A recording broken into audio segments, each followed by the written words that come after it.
Hey everyone, I am very excited about this one today. We've been trying to make this happen for, I don't know, Julie, maybe a couple of months, and here we are, not halfway around the world from each other. But I have on today a very special guest, Julie Perkins. She's a founder of Wyseminds. Good afternoon to you, Julie. And I say that from somebody. It's good morning here on the East Coast. My time is 9 a.m. Julie, good afternoon, and where are you joining us from today? Well, thank you very much for having me first, Jason. And I think it's going to be well worth waiting for me. I've looked forward to speaking on your podcast, having listened to quite a few. London, even though I'm based in Amsterdam, I came over to London this morning. So I sort of rushed with my podcast equipment in hand. And London has delivered. It is truly raining. Yeah, So yeah. it's certainly the London welcome weather that one loves at this time of the year. So, What a yeah, great day to do a podcast when it's raining. We could do a podcast, then hopefully it'll let up and you can go out and enjoy some of the London early evening. Well, Julie, yeah. I'm so glad we're making this happen. You have a fascinating story, and what you do now is really important, and we're going to talk about that.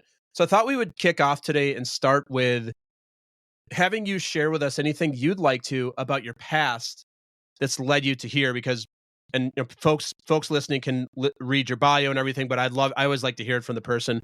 So what would you like us to know about you, and what's important for us to understand contextually as we talk about what you're up to today?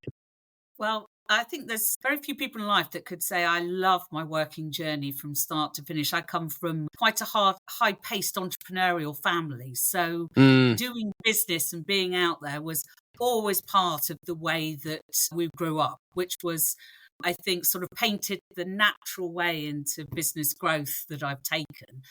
And after working an incredible 30 years for an optical and hearing health brand, which is a family business, after poor health, I decided to start up my own business, taking what I've learned from an incredible 30 years and thinking, I wonder if I can translate this into a great support program for women entrepreneurs who are in that early stage of growing, and perhaps shorten some of the timescales of the learning that I had and support them to creating this joy in growing businesses and doing it quicker and smarter. That was my objectives that I set myself, and here I am today, loving life and hopefully helping a few more women love theirs. yeah. So Julie, thank you. I have a question that came up around the 30 years in the family business and then pivoting to do your own thing. Do you remember what it was like? That's a big shift. And do you remember what it was like, or when you had that aha? And most entrepreneurs that I know have that aha of when you get the call to do your own thing, especially for somebody that's got to be especially striking for somebody who grows up in an entrepreneurial family and is in a family business. So you have emotional ties, you have relationships there. Do you remember that moment? Yeah, absolutely. I mean, we still have very good ties with the Yeah. family. I still support there. And I think it's something that's always been within me. I think growing up in an entrepreneurial family, you absorb some dots that you're going to take forward. You know, coming from a strong parental entrepreneurial couple, you're picking up good ways of doing business and, the strength of partnership, which is what our company is completely built on, and that growing businesses is fun. So you're Mm. always seeing things that you can do better. But I think the pivotal moment was that I was at a pitch event, and it was for women entrepreneurs being on the stage, sort of selling their life and dreams for, I think, for 10,000. It probably wouldn't have even bought them the next couple of months, but we're there and Maybe wanted to attorney do fees. it. Yeah. Yeah. That's right. Yeah, yeah, exactly. And you're sat there and you're actually paid to go and see these guys. And, each one of their ideas was incredibly special and had such an important part in community. But I automatically knew which one was going to win. Because Mm. when you're there with investors, you want the shortest runway. There are things that they're looking for. I thought to myself, what happened to the four women who had equally good dreams that probably will really support communities to grow well? And I thought, do they go off and just think, oh my goodness, that's it? And I thought, I want to set up a company for all of those businesses that investors and venture capitalists and things, they don't want, Yeah. because they play such a key role in society, or perhaps that they don't know that they want yet. And I thought to myself, could I set up a company that either supports women to grow their business beyond that sort of very sort of death zone time, or be able to knock on that door with a stronger knock so that they're heard better or a different stage of their business growth. And I've always loved that. I've absorbed so much experience from my parents and the people that I've worked with, that it just was just such a beautiful give back. And then I thought, oh yes, I'd love to do that. And then poor health stopped the previous one. And when I came back, well, actually wasn't when I came back, was during that recovery. I just thought, well, there's no greater time than now. Yeah. Because, Yeah. you have time to reflect when you're lying in that bed. So, and then I developed Wyseminds in my thoughts. And then when I was strong enough and went into remission, it was born. And I That's just so thought, cool. every part of my life has been waiting for this moment. I love it. I really do. That's so cool, Julie. Question for you about learning from your parents. And I'm asking this a bit selfishly. It's not selfish, but I did not grow up in an entrepreneurial family at all. And I am an entrepreneur myself now. And it doesn't mean that my parents aren't great people and they know a little bit about no business, but I didn't grow up with that, like drive and building businesses and making money. What are some things that you picked up as a child? And these might be things that you didn't realize until you became an adult and started working in a business. And some of these you maybe, because like you meet some kids that are like, I want to start a business, and they're like 12. And other kids, it takes them a while. But I'm curious about that. What are a couple things that you picked up that you realize now that you picked up as a child? Like, I hear the work ethic. I hear that it can be fun. What else did you learn? Yeah. I mean, well, the first thing you learn is that there is only life. There's not work, there's not this, there's just life, and it's busy, and there's always people around the house, and and it's everything's integrated. There's no separation or anything like that. And of course there is, separation, but it's just getting busy and everybody plays a role and you just get on with it. I think that's really the first lesson you subconsciously learn. And then you sort of start to realize that business is really fun because everyone comes around to the house. And often when they're at a house, it's normally a party or a celebration or, and you're constantly looking at challenges where your parents come in. No one says they've had a bad day at work. No one's angry with their boss. So this kind of self-managing style, you're picking up. And these are the things, these values in life that you're, very subconsciously absorbing. And I think it's always in you. And I never thought at any stage in my life that I would have a miserable career. It just never. And when it was time for work, it was like, oh, it's now the era of work. And I was always one of those little entrepreneurs that had a little stall at the end of her garden when I was 7, selling things for the RSPCA. And I used to raise funds by sort of, I think, robbing my parents' cabinets and reselling it on the street. Smart. Yeah. But, obviously all joking part, but I always liked to be out there and selling things. And I think that comes from, that you're born like that. I think it's what you see, this is what happens. This is what life is. And I think then as you grow older, you start to learn about business and what works. Working in partnerships, the mantras that my parents told me, share. Success is shared. And that reflects into we've never owned anything as a company. It's all done on partnerships in our stores. And I think these lessons are such an important little thing. And of course, as a teenager, every teenager is, I don't want to learn anything. I know everything. Yeah, of course. Of course. So, but those little things like, my dad would carry a little A4 piece of paper in his pocket And he said, so I'm always thinking of the customer in 5 years' time. Always. Mm. He said, whenever I'm asked a question, he would note this down in this sort of spiral notebook, just with a biro. He never had a brief, just this in his pocket. And it's little things like that, always being a step ahead for the customer. It's just, so many life lessons. But, yeah, brilliant. Was it a foregone conclusion you were going to work with a family as you got old enough to go into the workforce? Well, actually, funny enough, I first worked out. I worked out in the States.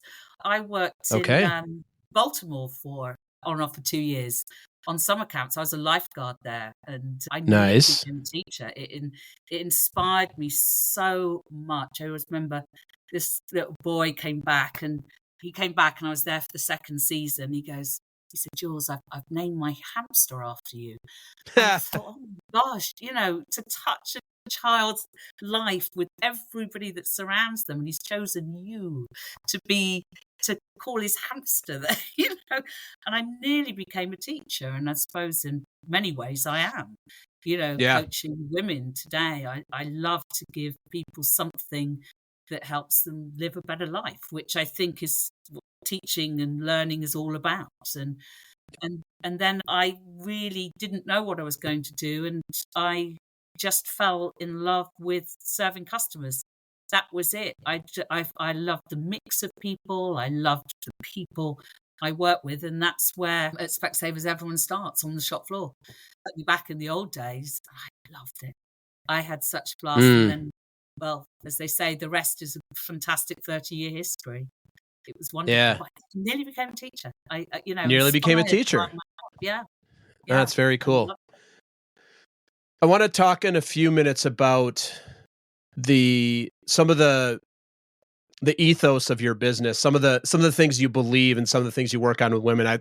Some really interesting things in there. Before we do that, I want to ask you about some of the challenges you had when you started your own business, because you are now coaching and teaching others, and this is something it sounds like you didn't really have to do for 30 years. Like, you didn't have to go through the very early stage, and then you did that. So, Julie, and this could be, what are some things that surprised you? What might have been some challenges? And what did you learn about yourself? Because any entrepreneur I talk to, it never goes as expected. No matter what, as they say, I think it's your countryman, John Lennon's like, life is what happens while you're making other plans. I believe John Lennon said that. So what are some things that were surprises to you, or that the obstacles that maybe you hit when you started Wyseminds? Yeah. I think when I started Wyseminds, because I actually did start the family company completely on its own, but we'll come on to that one, because failure is a great learning for me.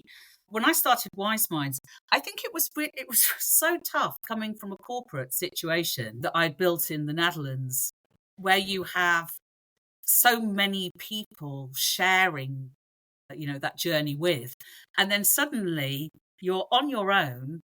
And what you relied on everybody with, and you're like, oh my goodness, that's me. It's me. It's me. But my first social media post, I was like, it's you. Shall I press the button? Shall I press the button? It was so, those sorts of things of, what is that very, very first step? And I think it's wearing every single hat yourself, and realizing that I had to go back on my own course that I was writing, because of course you're writing it, but your foundation is the fact you had a team of like 90 odd people. So you have to go back and kind of remind yourself really strong values. I'm going to come on a little bit to that, I'm sure, for women. But I think it was, how do I manage to wear every single hat and not lose myself again? And I think that is absolutely key. And reminding myself to have fun and to have joy with it. And one thing I was very good at was iterating very rapidly, because when you've got a small team, and it was me, and I still have this fabulous ops manager, project manager for 2 days a week. When it's just two of you, I love that startup mentality. And I had that when I opened up the Netherlands, that iteration, what's working, the excitement, the whole thing. And I think that was something that I'm glad that I had the startup background from, for sure. But I think for Yeah. me, it was, how do I deal doing this on my own? How do I deal with the loneliness? How do I deal with the fact that I only answer to myself? How do I deal with Yeah. not turning on Netflix and getting on with the job when I Yeah. doesn't work? Well, there's You a know, great new show out. Come on, you could not. Yeah, it's so and no one's waiting for that. It's like it's doing the things I was super uncomfortable doing. yeah, Um, and I'm glad I've done it, because I think it's just broadened my viewpoint of different viewpoints of how people look at stuff. You know, like what I've had to learn for communications and social media, and what it's like to see through young people's eyes, be in their shoes. I had 20 people to do that at Specsavers. I had to learn that. yeah, And I'm so happy I've done it. It's given me, I think, many new levels of life, but it was tough. It yeah, was tough. yeah, yeah. I had a similar. I think most people I know that have started their own thing had a similar experience. I worked at a couple very large companies early in my career, and I worked in sales. And I'll never forget when I decided to go out on my own, and I had like the first day where I took myself seriously, and I had this realization. It's probably the same as you. I'm like, no boss is going to email me. Yes. There's no meetings on my calendar unless I put them on there. Nobody's asking for reports or activities. It's just me and I was like, wow, I've got the most relaxed boss, but also the biggest asshole boss all at the same time, which is me. It was such a mindset shift. And I realized, and I don't know if you realize this, but what really struck me, Julie, was how much I had been reliant on other people telling me what I needed to do and how, and when you work at a big company, you know this, and how to do it. Here's the way Yeah. you fill out this report. Here's the way you go to the marketplace. And now I'm like, well, the sky's the limit. And that is not always a good thing. I felt I had to write apology letters to people I've just gone, oh, could you just go on the website and just alter that, please? Now I went, oh, right. That's why you can't just, I thought it was like a Yeah. little blog that they just typed in. And I mean, it was like, dear Amazing. everybody. I'm just Yeah, it's amazing. so very sorry. It's such an interesting experience. Let's talk about some of the values that you really stand for in your business. And I don't know enough about you to know this, but I would assume the values you stand for with your clients are similar values to how you run Wyseminds as well. I want to start with one specifically, and then from there you can let me know what other else is interesting. But I'm really interested in the thing about sole ownership.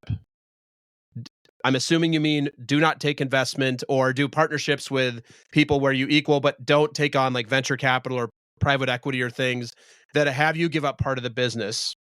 Yeah. I'm so curious about that. And now that you just shared that story about being in that meeting and watching people pitch, I'd love to just hear your thoughts on that and maybe where that comes out for you. And I do a lot of work in the tech community, which is it's all about that. That's how but you need to 10X or you go out of business.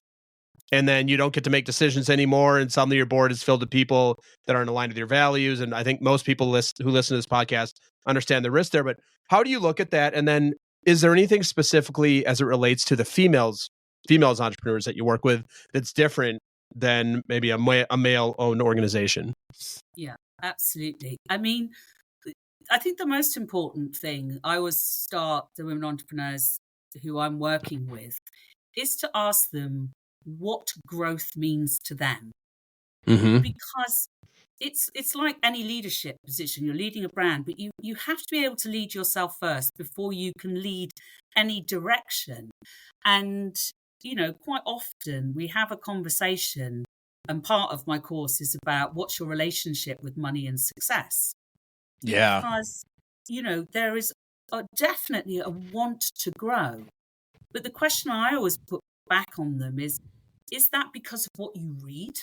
And what does growth look like to you? There's many ways of growing businesses. And I think one of the most important things is to get the picture clear for the entrepreneurs I'm working with. That is absolutely essential because, of course, as you're growing, investment is absolutely key. Sure. You have to be very clear about what that looks like. Even though it can be a real challenge to get the funds, you could be looking for a resource. You could be looking for a partnership. You could be looking for alliances, etc. What is that very first investment that you're going to make? And it's not always money. So we get this whole point about growth is in a series of waves. And the company I previously referred to, it turns over 3 billion a year. It's in 12 countries. So it's never taken a loan, ever. And I'm not saying that is the way, but I'm saying be clear about what you're looking for. Because if you're clear with yourself, you'll come across stronger. You'll come across much, much clearer to whether it's the investment in the bank, whether you're looking for giving away shares. But I kind of emphasize, be sure, because I don't want you to fall in love with the first person you meet. In terms of the first person who wants you. Particularly, we quite often get in startups with the need for digital, the need for a website. And I'm saying, do you really want to give shares away to a tech? What's your greatest partnership to have? Not now, but maybe in 2 years or 1 year. And is there any way so we get them to budget really for investment? And the answer can be that. But I want to see the bigger picture, not just this picture of now. And I think that's very important. We spend a long time looking at who are you? What's growth mean to you? And how do you translate yourself into that growth? And what does it mean? Who needs to come in and support you on that first growth wave? And just budgeting for resources and investments is also a really important part of that growth journey. So that you can be confident. And, I've got to admit, sometimes we sort of say it's the fear of failure, but with a lot of women, it's the fear of success. What happens if I am so big? What happens if I'm not there for my family? And all of these society rules start to build up on us. And, so I actually do a training. Part of that training is to say, what do you do? I'm a founder of my own company. And then to put a full stop to it. You don't have to justify you've got kids and that you feel, that you're fulfilling every role in your life and everything. So it is about self-confidence, but it's only self-confidence when you can paint that picture that's good for you. And that's such an important part of that growth journey, even before they're even thinking about, money or venture capitalists or investments of any sort, angel investment, whatever. If someone's going to offer you 100,000, you want to be pretty clear what you're going to spend that 100,000 on, where it's going to go, where you're going to fit. I think I wrote a blog once going, onboarding your most expensive employee. It was about your bank or your investor. Because, They're also going to require the most management. Exactly. And they have the greatest ability to hurt you the most. And they're actually not your employee, they're your boss in most ways. Yeah, who are we kidding? Exactly. Well, Julie, when I'm working with people that are talking about money, whether it be in a corporation, like, I'd like a promotion for more money. Great. For what? So that I can X, Y, Z. Great. So that what happens when that happens? Then what? And then at some point you run out of the what would I do with the money, and you run into what does the money mean to you? And if I have somebody that says, I want to grow to a unicorn status company and I'm willing to take in venture capital because that's what I want and I truly want it, wonderful.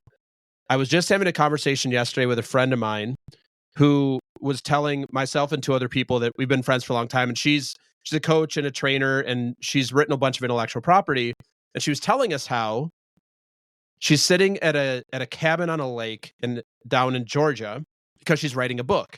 And she said, I'm kind of living my retirement life because I have this passive income through intellectual property and I work when I want. And I said, yeah, you have a lifestyle business. She said, yeah, it is. It's a lifestyle business. She said, and I want for nothing. And she's not independently wealthy. She has family. She has young children and a husband. But I'm like, are you happy? She goes, I couldn't be happier because I get to do whatever I want. And she goes, and for her, and I'm sure you run into a lot of people that you work with like this, she goes, for me to bring this to the next level would be so much time and effort because it would require digitization and scaling. And she goes, and I don't want to do it because I've made enough where I know this will sustain My husband and I, our kids are going to be fine, and we'll get to retire or do what we want when we get older on that. I think there's something really powerful about getting to that point. And I've known her for years. She's the happiest she's ever been.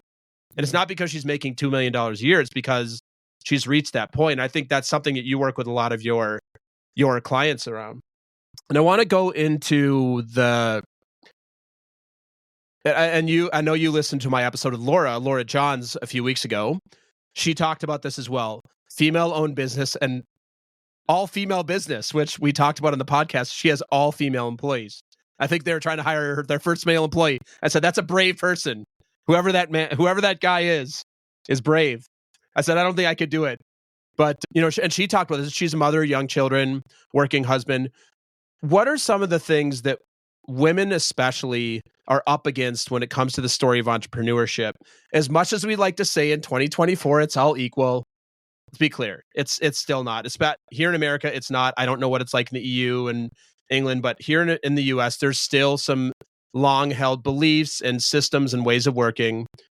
So what are some of the things that you see both around the practicality of running a business as a woman, but also some of the mindset work that you have to do, especially if you're a parent and a parent or a wife? There's some things that come up there. And as you've seen, I've had a lot of women entrepreneurs on the show, and I've heard from numbers. But what do you see, both for yourself and also for any clients you work with?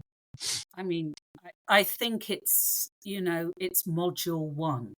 It's the very first thing that we work on is the mindset that you come through, because it's not necessarily a smooth path. It's not, I've got an idea, I want to make it happen.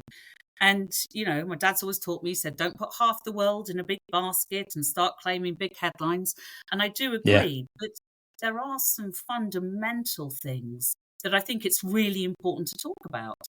And that is the importance of trying to understand what your values and personal purpose is. We spend a massive amount of time doing that. And then how do you live those values and purpose in all areas of your life? Because what happens is, you're starting to juggle plates, kids, family, business, friends, and you're just juggling. But then you start reading magazines with titles like Work-Life Balance, which drive me nuts. But I hate that terminology. Because I just the worst. It won't be achieved. You're creating, as they say in mindfulness, you're creating artificial capsules. It won't work. Yeah. But the most important thing is to find out how you want to live all areas of your life, and your purpose, your values. What's that touch you want to put on parenting? What's the, thing you want to be for your friends when you turn up? What do you bring to the table? And who are you for your business? What's the essence of you in your business? And this space between you and all of the roles in your life is incredibly powerful for a woman founder, because it can't be measured by time in your business or, with your kids, because there is just life, and you can't control it. So you can just control who you are in each of those areas. And I think that is the very first important part that we do, is separate them often from their business. They've got the family, and then they're building the business around them, and then they're sort of holding on to both and sinking right down the middle. So we spend a lot of time separating the founder from their business to leave space. How do you translate yourself into your company? And how do you translate yourself into your family, your friends? And don't start counting. Gosh, the last thing you need is to make percentages or more charts. It's just the feel, exactly. connection and fulfillment. And that's probably what, your friend that you refer to, she has this beautiful fulfillment. So she's not counting the big or the size of the growth. She's just fulfilled. She's, I would, without even meeting her, I can imagine she's very clear on the person she is, purpose and values. Very clear. And she's learned to she is. project that beautifully. That's a great example of what the outcome is. Where you're going, okay, what next? And she doesn't have to grow the business. She might want to grow volunteering, or she might just want to grow more time with family. It's the plethora of roles that we play. And I think that's one of the very first examples that we do. And then we work on undoing the social rules that we have absorbed in our lives. What is success to us? What's that relationship we have with money? And quite often, if you come from a very conservative family where and everything's right. Times move on where, your dad's gone out to work and your mum stayed at home, or vice Mm-hmm. versa, or your mum's always done pickup or whatever. There is a subconscious thing that's given to you from that role model. How do you create Absolutely. your own mantra towards success? Fits in today's world, fits in with your family. You know, uh, we managed it in a big entrepreneurial family. It's like, but then, well, maybe I'm a prime example. I've Yeah. absorbed that success about running around being busy when I work on having to slow down. So it's good to undo those maps that perhaps you've Yeah. taken on board subconsciously. So those are the Mm. first two things about mindset. You're you're stronger and clearer to work forward, and that's why Yeah. people say, how do you do it differently? I said, we spend more time on that, and the entrepreneurs who find me allow us to spend more time on that. Yeah. They know it's a pain. Yeah. Well, Julie, one I'll say is this is coaching. This is not consulting. This is not here's how you scale. This is coaching, because the things that you just mentioned, you don't have an answer for that client because it's unique to them. And everybody, related to the money thing, one of the things that is so interesting about money, and like we all come with a story about money from usually how we were raised and how we saw our parents operate with money, is we all come with a story with money. And you see this all the time with folks that you look at them and they're affluent beyond any reasonable measure for most of us. And they're still complete jerks about money when you see stories about these really rich and famous people who don't tip in the United States, or people they're stiffing, vendors, even though it wouldn't even matter to them. It wouldn't even cause a thing because of the story.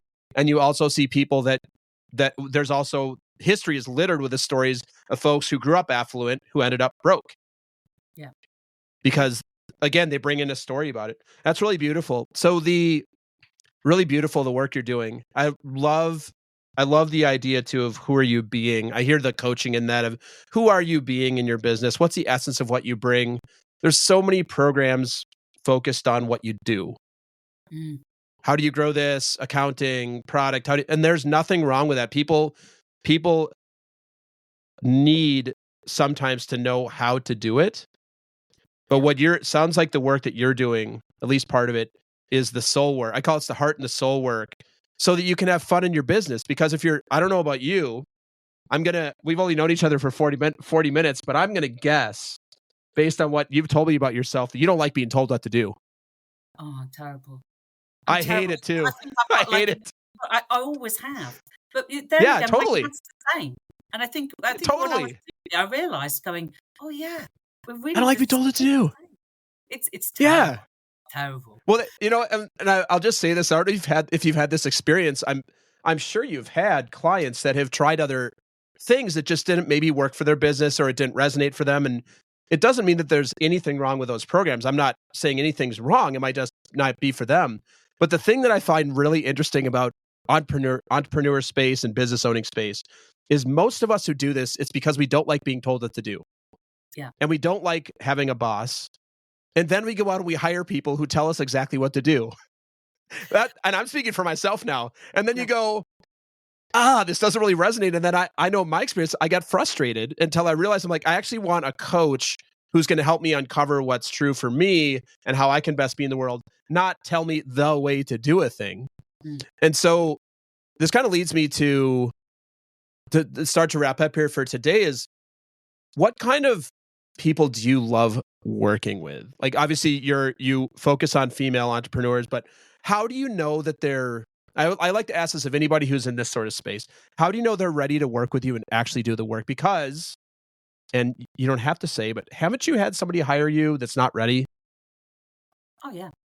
And you get on, and you're like, this is not working. There are. I mean, of course, with any coaching situation, it's really important that you have that strong relationship. And I'm putting, one thing I find with entrepreneurs is they need to do things on their own terms, which is part of my mission. I say, grow on your own terms. We always put the entrepreneur first. That's why most of our program is online, and I keep putting more of it online, because you can get up at 3 a.m, Yeah. work at 7 o'clock at night, and then they can call upon me when they need me. And that's very, very Love that. important. And, that we we always put halfway through, don't forget to call on your guide. Don't forget, it's not always me. They could need something else. And I think that balance is very important, because you become an entrepreneur because you've got this incredible idea that you believe that something can be done better, but you want to be guided, and you don't want to be told how to make that happen, because you know how to make it happen, because you've got that picture in order to make it that journey, that vision of change. And I think that's why that balance, I suppose, reflects also someone who can't bear being told what to do. We're trying to put as much of it online as possible. And I'm trying to, with women, not to put half the world in a box, but the majority of my situations, my relationships I've had with founders, is being in charge, having that confidence to be able to take that journey and to pull upon the tools that you need. So the biggest change that I often have with women entrepreneurs in early stage business growth is the importance of turning passion into a purpose that other people can follow. Because quite often you are so passionate about your idea. How do you take that idea without losing you and put it into something that other people can follow? And this is this first step to making yourself redundant off that wave, to think about the next wave. So you're not trying to hold on to everything. And I think this is such an important point for the entrepreneurs I work with, is one, you're in charge of your own journey. I am a guide. You call upon me, you don't have to call upon me. Here are all the tools. I'm going to inspire you to use those tools by giving you a partner that you're in control of. And that's called the Powerball. They can measure how aligned they are to things going on as they journey through. So someone can start a course and I might not see them, 1 or 2 times maybe. The most important thing is there's only one great way of growing business, and that's your way of growing business. Yeah. And as a woman entrepreneur, quite often they're like, oh my gosh, what should I do? And I go, first things first, businesses grow in a similar pattern. So you're in exactly the right place. Whatever you're feeling now, it's not your fault. Your business is fighting you because you're trying to hold on to it like a small child, and it's growing up to be a teenager and you won't let go. So it's a great analogy. It's not your fault. You're in the right place. And once you reassure them of that, it's like, oh, thank goodness, I thought it was me.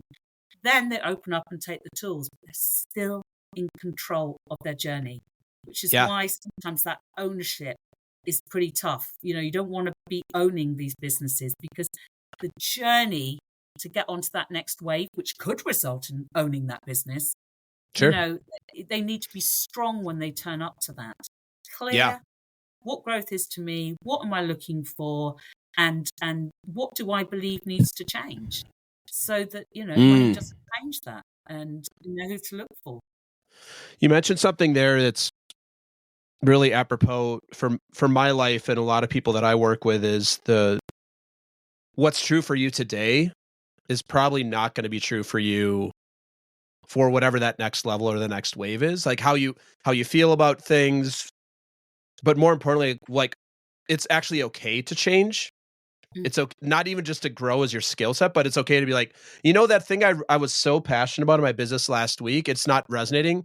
It's actually okay to release that and go with the thing that feels more right for you.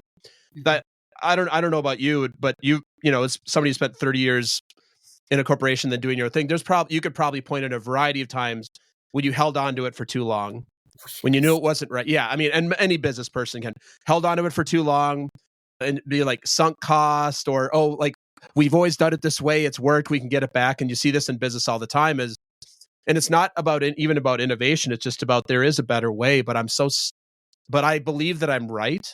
But what if you weren't right? What if there was no right, and instead it was what's true for you? Yeah, definitely. Growth is a series, of mistakes and successes, and you just have to learn how to iterate very, very quickly. Yeah. Quite often, just to mention, just to build on that point, I often get women entrepreneurs that go, but they're passing me. They seem to be growing faster. It's because you're too heavy to climb. You haven't let go of it. So it's like you're at camp 4, exactly, you're watching everyone go through and everyone's sort of letting go of the food and stuff that's got them there, and you're trying to carry everything plus oxygen plus everything else, and with a whole lot of people that aren't fit to climb with you. And then you're wondering why you're burdened. And I think it's a beautiful thing. I think we have to learn to let go of what doesn't serve us. And that's a big part of getting onto the next growth wave. Yeah. Sure. That's really cool. Well, Julie, I want to wrap, and I want to make an offer here to you to share, and you can do it confidentially, or you can actually share the names if you want. I leave that to you. They're your clients, on some of the businesses that you've worked with that you think are doing like really good things in the world. And again, keep it high level, name them by name, whatever's true, whatever's going to work for your business. But I'm really interested to hear about, I'm always really interested, what are some cool things happening in the world from female-owned businesses? So what comes to mind?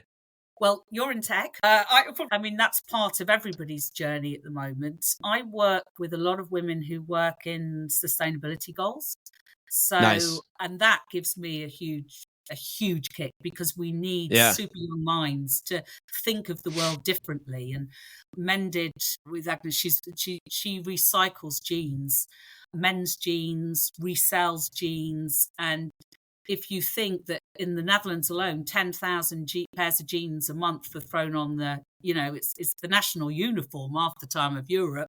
Right, these great clothes in play and not to sort of waste material, not to keep creating material after material. And she is making incredible grounds on that. One, by encouraging people to mend what they've got, but the more often people spend a lot of money on jeans, people want to extend the lifetime of their jeans as well. Sure. So puts it back onto the big companies to say, what guarantee are you going to give me? And what happens when they break? How are we going to get them mended? So she's doing a super job there. That's cool. And also working with Paul and Paulina, and they're doing an amazing job on online education in low economic groups where education's fallen apart to a certain extent, where people can't get access to jobs and school and education. How do we teach online sewing, how to run a business, cooking, mending mobile phones, so that people become self-sufficient, places like Jordan, Iraq, on raising money. And I mean, it's fulfilling business after business. And plastic free, it's the beautiful thing about them is everybody thinks of these great ideas. It doesn't matter if they're big, because the larger companies can look at those ideas, go, that's great. I want to connect. I want to, and you don't have to own this business for 50 years. You can own it for 5, build upon the idea and sell it. Exactly. Yeah. This is where good ideas are coming from. And it really gives you hope for a good future. I know everyone's very easy to talk about the negative, but when these ideas are growing, every little step that we take will make for a better world if we all come together, for sure. Beautiful. Last question for you, Julie. I actually have a couple more questions. I'm curious for you, as somebody who does this work, and don't mean to put you on the spot, but that's actually not true. I'm very happy to put you on the spot. What are you working on? What's next in your journey around your development and your mindset? Because as somebody who works with this, the work never stops for us who are doing this work for others. We're always working on our stuff too. So what's next for you?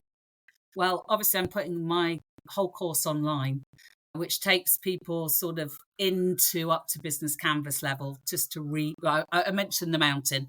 So they'll be able to get up and back and call upon me. That's just an amazing experience. But my personal project at the moment is called Ultimate Ownership. And the work that I've done with young women founders, I've actually started to work, I booked together, with a behavioral sort of psychologist. And I said, but if it's helping young women in terms of their business to really find their motivation and their purpose in life, can we adapt the way that we work with young women for young people as a whole? And work on trying to support them to become more internally motivated rather than externally motivated all the time. So our program's nearly finished. And it's very short, but it's just to get young people, 17 to early 20s, just looking at who am I and how am I going to represent myself in this world? It's very simple. It's not like a lifetime study, but it just gets people on the right track about personal purpose and values and who you surround yourself by, who do you follow, and where do you get your energy and people from to follow the path that you want. So that's a personal one for me. So looking Amazing. forward to the next couple of months. Very cool, Julie. Well, I want to thank you so much for coming on and spending part of your London afternoon with us here. Really appreciate it. How can people connect with you and find out more about all the things you're up to in the world? Well, firstly, thank you so much for having me, Jason. It's been an absolute pleasure and well worth all my disorganization waiting to speak to you. So big thank you. It's been great. It's been all good, Julie. And people can get hold of me on wyseminds.com, which is probably the best way. Nice. And it's Wise with a Y. LinkedIn, or just reach out for a virtual coffee. All of the ways of connecting are there. So it's a really good start. And if you want to have a bit of fun with your business, early startup, completely free, you can try the growth evaluation, which talks a little bit about some of the balances and purpose-led growth we've talked about today, especially for where the founder is positioning themselves. So very nice. That's a lot of fun. Awesome, Julie. Well, thank you so much for being on. Really appreciate the good work you're doing in the world. I love talking to people. And for those who are listening, Julie and I didn't know each other until 55 minutes ago. I always really appreciate, and I think almost all my guests are like this, the purpose space of your business and making a difference for people outside of just the way to do something, focusing on the heart, focusing on the purpose, and focusing on what might be in the way from a mindset perspective to get your clients. And the thing we didn't talk about, what's beautiful about this is if your clients have employees, it affects their employees too. Because founders with a good mindset generally will hire employees with a good mindset. Laura and I talked about this too. And knowing that you're creating a cascading impact, even if you don't know these people personally. So I just want to thank you for all the great work you're doing and look forward to talking to you again soon on here. Thanks, Julie. Thank you very much, Jason. Thank you. Thanks. Thank you. Cheers. Thanks for listening to another episode of Talking to Cool People with Jason Frizzell. If you enjoyed today's episode, please tell your friends. Follow us on Instagram and Facebook and give us a shout out or take a moment to leave a review on iTunes. If something from today's episode piqued your interest and you'd like to connect, email us at podcast@jasonfrizzell.com. We love hearing from our listeners because you're cool people too.